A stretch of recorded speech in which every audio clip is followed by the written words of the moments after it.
Well, let's concentrate on the first race at Cheltenham, the Jules Holland here on the 9th of November, Novices Hurdle. That's a nice little promotion for Jules Holland. But, Catherine, let's talk about Manila 5-0. Yeah, Manila 5-0, switched from John Allen to John Butler, the 5.5 length winner at Navan.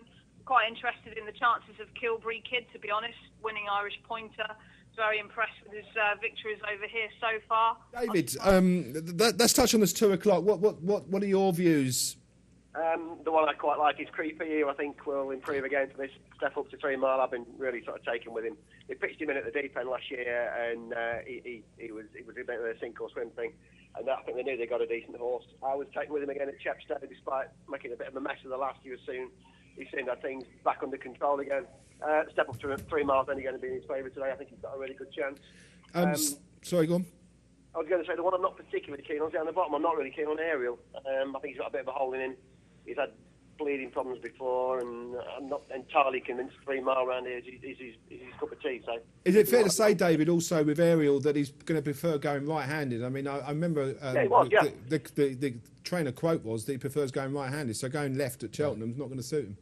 Absolutely, that's what he said before. You're absolutely right, and he's just another thing to sort of bear in mind with him. I think he's one I want to take on for a place, I think. Okay, well, Sandy likes one of your selections there, Sandy. So yeah, I'm with David on Creepy. I think the yard are obviously in form as well, with Ben Bainhead running well yesterday, coming second.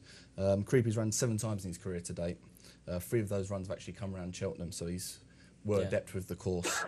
He actually finished 4th out of 17 in a bumper there, which was won by Southfield Theatre.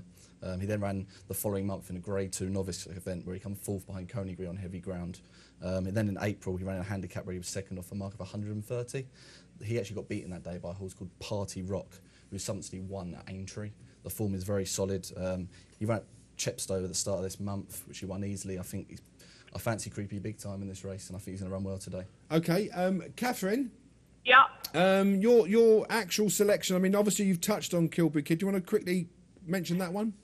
Yes, this race, Pete, it's a race that, to be honest, I'm not going to be betting in this race. It's a watch and brief for me for later on in the season. Would echo everything that Dave said about Ariel. I couldn't fancy him here over 3 miles.